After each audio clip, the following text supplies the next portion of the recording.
Phenomena. Do, do, do, do, do. Phenomena. Do, do, do, do. I couldn't resist. Anybody? No? Phenomena? It doesn't actually say phenomena, but it sounds like... Anyway, doesn't matter. Let's talk about this movie. Dario Argento's Phenomena. Do, do. Okay, seriously, I can't stop. It's been a while since I've seen this film. And I remembered some things about it. I remember the girl with the bugs and the, the monkeys and Donald Pleasance and all that stuff. But the thing I didn't remember is how absolutely insane the third act of this film is. Honestly, I mean, I'm looking forward to, rewatching all the rest. But damn, man, this might be his best third act. And it's because I personally prefer movies that are insane. Like, I just love when they're just throwing anything they can come up with at the screen in the last act. And man, do they really go overboard in the last like 20, 30 minutes of this movie. And I just loved every second of it. Now, this movie stars Jennifer Connelly, who is, about a year out from Labyrinth. She made Labyrinth about a year after this. She's about 15 years old in this. Such a pretty girl, man. Like, just even when she was a kid like this, she has such an angelic face. She is such a pretty girl. And Donald Pleasance, of course, to see Argento working with Pleasance here, warms my heart, really, truly. So in the opening of this movie, we get a girl who is left behind. There's like a tour group. She gets left behind, and so she goes off. She's trying to find help. She goes into this house, and a killer chases her out after it's like been broke off the wall. And you're sitting there the whole movie like, what was that thing? And her head goes through a plate glass window, which I'm guessing that at this point, this is just Argento's signature. He just likes putting women's heads through windows. It happens a couple times in this movie, so you don't even just get it once. You see it twice. And then she is... her hand gets stabbed. I love that. When she's in the house before she runs off, like her hand gets stabbed into and the fingers are moving. And it's like, it's clearly a fake hand, but with the fingers moving, it gives it some realism. I really like that a lot. But once her head comes through the window, then we get kind of a upshot of it, and her head just gets lopped off and it falls down into the waterfall. And they just like follow it it's just like a prop head they threw into a waterfall and then just filmed it and probably hoped it came back up. I'm sure the cameraman was like, where is it? Where is it? Where is it? Where is it? There it is. And it just pops back up and floats away. Great shot. I wonder how many times that took. They probably just threw it back in, went down to the bottom, grabbed it, threw it back in. And we get the slow motion of the glass falling onto her face, and it's that yellow candy glass that you see in all these movies. You see it in Halloween, and you see it in all of these. But it's funny because it's in really super slow-mo, and it's just like all bouncing right off of her eyelids and right in her face. And it's the actress, and it's just like, man, you've got a lot of faith in that yellow candy glass. That shit. Ugh, that would be tough, man. Just let that stuff fall right on your face. But it looked cool. Gotta be semi-dangerous. It's just gotta be. Donald Pleasance is an entomologist, right? Isn't that what they're called? The guys who study bugs. Anyway, they bring him the severed head. He, determines the date of death on it, which... I don't know how new this was to forensics at the time, but that's, yeah. I mean, they have body farms all around the country. I watched a lot of CSI with Grissom back in the day, and they determined some times of death and dates of death through that. So, I don't know. I'm curious on where, like, if this was a new thing at that time. I don't know. It was pretty cool. You don't usually see forensics like that in movies in 1985. And...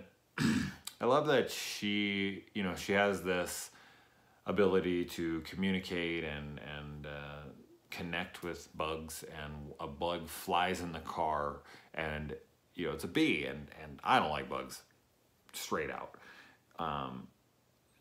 I don't know what makes us hate bugs and be scared of them. I don't know if that's just a part of our brain or what, because my kids don't like them and everything.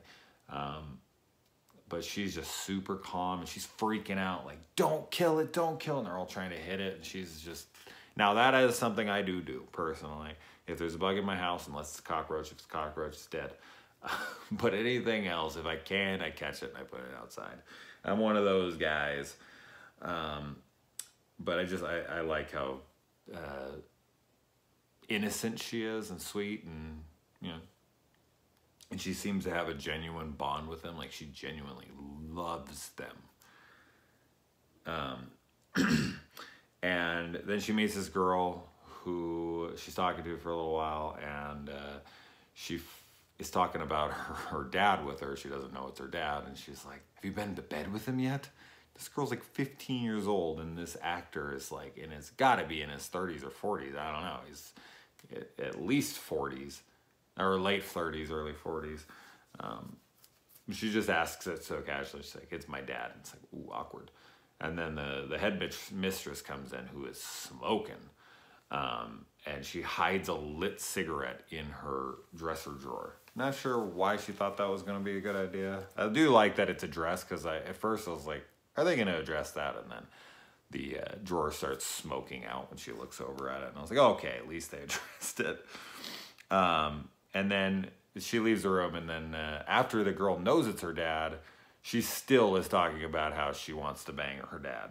She's like, oh man, if I thought about your dad before I went to bed, I couldn't possibly sleep. Like, he's so hot, I gots to do him. This chick just has no tact at all. We have a rockin' soundtrack here. We have this one, like, almost hair metal song that continues to keep playing throughout the film, and then Goblin does their score as well. And while I think the score is excellent, as usual with them, I don't really feel like it fits certain scenes. So I'm curious on the music placement within this and whose control that was under. Like, did Goblin watch this movie? Because I know, like, John Williams and certain people, they like watch the film as they score it, and they put it in the places where they want, and they heighten it here, and they do this and that.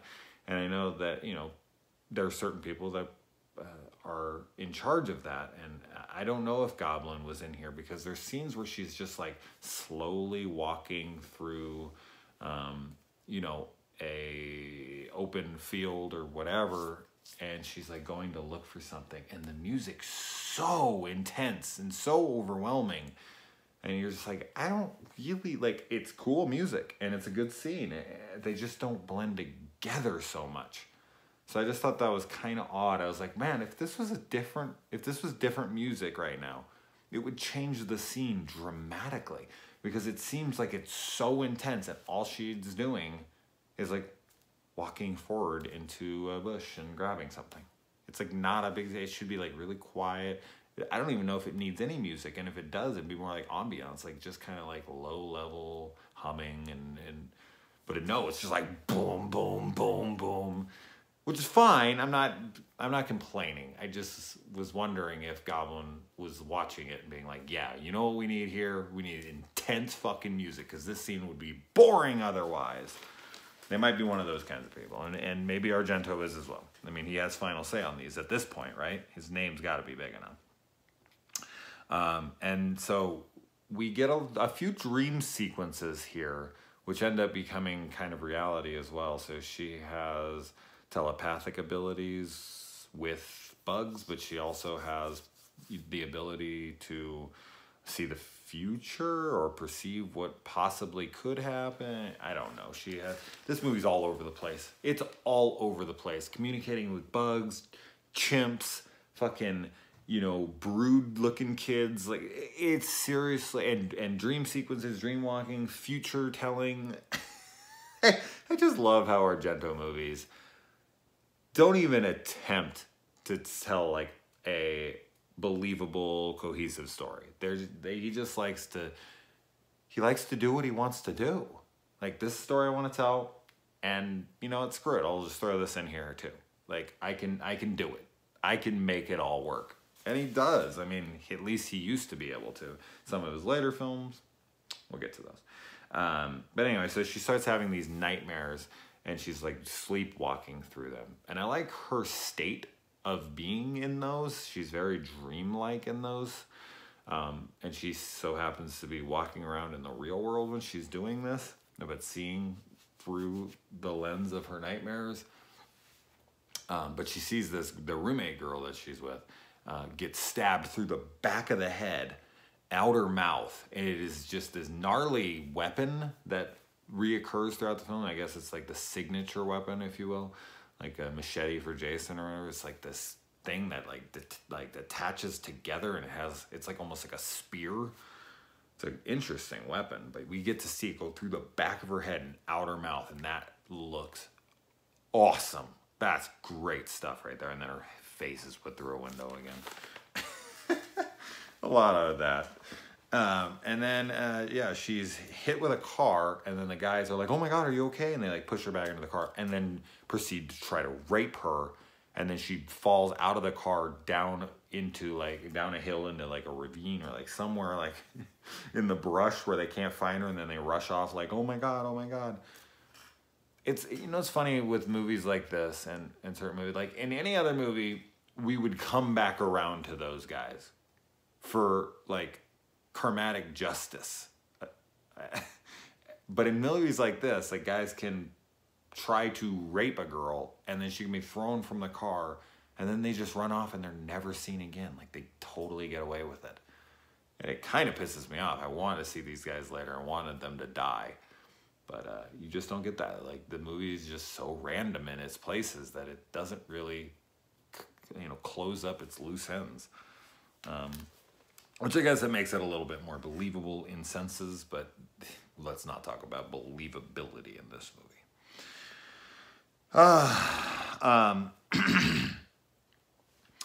And she even puts a bug in heat in this. It's like wanting to mate. It's great. She has one hell of a connection here with them. And the bullying scenes in this are so silly. They're so childish, and maybe that's just a result of her age. But at 15, I mean, girls are way meaner than this. But like one girl comes and she's like, hey, Jennifer Connelly's name in this movie is Jennifer.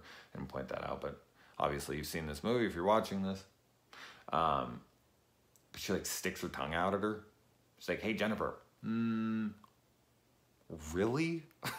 Like, I mean, good. I don't want her to be any meaner, but really? What is this? Fucking, like, kindergarten? But then they, like, chase her around because they read a note where she thinks she can talk to bugs, and they're just, like, following around and bzz, bzz, like, all in her face. And then she, like, has this Carrie moment where the light comes on her, and she summons all the bugs, and all the people are just like, and then she like blacks out. So yeah, I think that this is, you know, kind of playing off of that. I'm curious on when Firestarter came out. I want to say that was around this time, 86, 85. But Carrie was way before this. And then she blacks out and she wakes up. She has this nurse in her room, and the headmistress is telling the nurse, like, keep an eye on her. And so the headmistress walks over, or leaves the room, and then the nurse goes and sits down, and she starts to knit.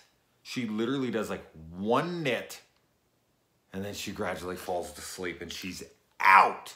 And no matter what Jennifer Connelly does, because she like runs right into her IV, and then the cuckoo clock goes off. She keeps doing all this stuff, and the chick will not wake up. It's hilarious how fast this chick falls asleep. I mean, yeah, you don't want to draw out the film but you could have shown some time had passed. Like, just show the clock, and it goes for, but Argento doesn't care about that stuff. That's what I'm saying. Like, he's just kind of like, I don't care about any of that. I got this. It also looks like a real IV that's being pulled out of whoever's arm that may be. I don't know if it was Connelly herself or somebody else, but I'm pretty damn sure that was a real IV being pulled out of someone's arm. And Donald Pleasance ends up getting killed by this spear thing. And the chimp goes and chases this freaking killer down, jumps on top of the car, and is like trying to attack, and he's like driving all over the place and throws the chimp up. Man, there's some risky ass scenes right there. I mean, obviously they weren't driving around with him on the top of the car, but like throwing him on the ground, making him fall over, and that would just be so hard to film. Like throwing animals in movies always makes the movie such a pain in the ass. He's probably regretting it.